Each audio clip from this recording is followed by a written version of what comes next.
Oh. So, I don't know if I'm allowed to say this, but yung unang gago kasi dito is the last Congress for passing this law. Last December 2021, nag-number 1 ako for senatorial candidate in Pulse Asia. Sinabihan na ako, tigilan mo na magsalita sa isabong and stop talking about the vape law because those two have so much money, you're going to lose so many votes. The tobacco magnates of this country went to see President Duterte. One of them was so frail, they didn't have to carry him in. And as soon as they sat down, sabi ni President Duterte, kita niyo kamay ko? Nanginginig dahil sa smoking. I forgot what he calls that disease. Eh? Can you say that on the mic, ma'am? Burger's disease. And that's not from eating too many burgers, di ba? That's from, galing saan yun, ma'am? So, smoking was contributory there or main? Smoking is the primary. Smoking is okay. So tinanong ko na doon, so ano nangyari? So umuwi sila lahat ni hindi sila naka-first base kay President Duterte. Would like to discuss regulatory capture. What is regulatory capture? Yeah. I'll read it na lang from Google ha, para hindi tayo magkamali. Director General, please send a congratulations to Google for being our best witness today. Yeah. In politics, regulatory capture is a form of corruption of authority that occurs when a political entity, policymaker, or regulator is co-opted to serve the commercial, ideological, or political interests of a minor constituency such as particular geographic area, industry, professional, ideological group. My favorite example there is in my first term, libre pa yung text eh. It was part of what Globe and Smart offered. But bigla silang ng piso-piso. And then they did not pursue the internet right away kasi text capital of the world tayo. So at that time, they were lobbying sa NTC. But I have to be honest, throughout my political career, I've been four times congressman, third term ko to as senator. Dumating yung time, yung telcos na nagre-recommend sa presidente kung sinong gusto nilang NTC chair. O, yan ang regulatory capture, di ba? So, hindi ko nila lahat Senior Deputy Executive Secretary, but may mga kasama din kasi kayo talaga sa COP na known na advocates of the tobacco industry. So, syempre, if it walks like a duck, smells like a duck, quacks like a duck, it is a duck. Oh. So, I don't know if I'm allowed to say this, but yung unang gago kasi dito is the last Congress for passing this law. Okay? So I'm saying it not as a mura, but as a description of how Congress was also part of the regulatory capture. Nung speaker ako, nilapit sa akin yung batas na yon. No way. No way. Okay? Paano pinasa tong batas na to, Deputy? Are you familiar? No. Can you use the mic, sir? No, I'm not familiar with Sige. Mr. Chair.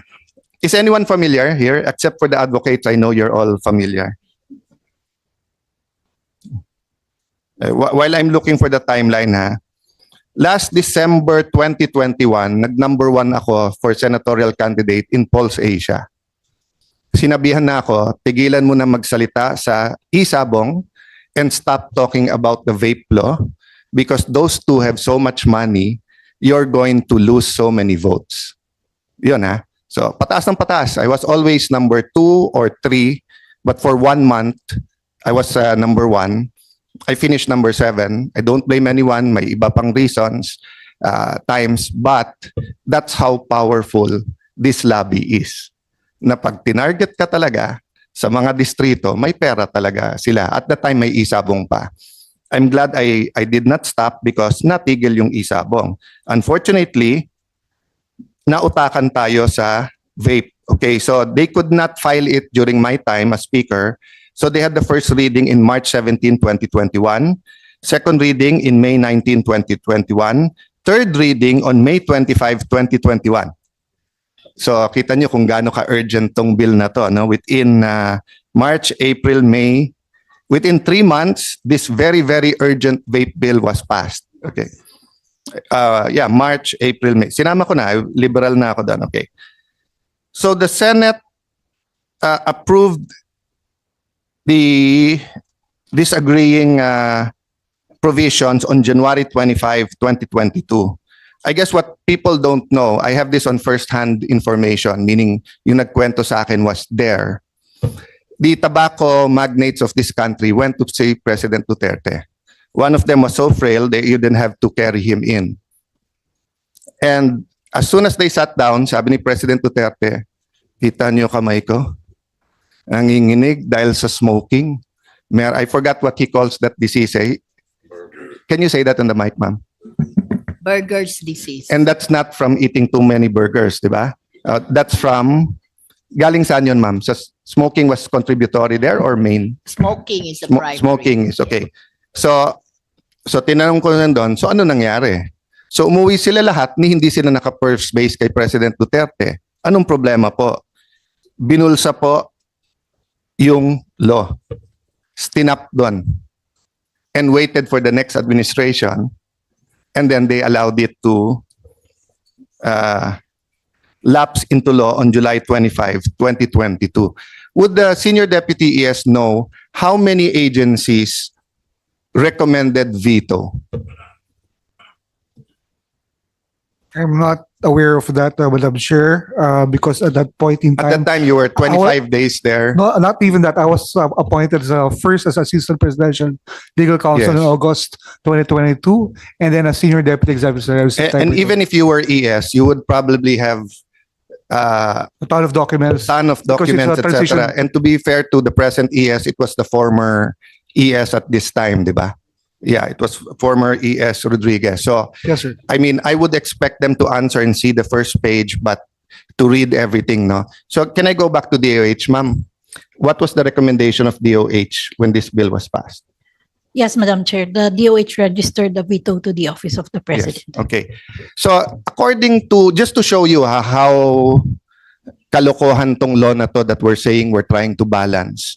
According to the advocates, the vape is more healthy than cigarettes.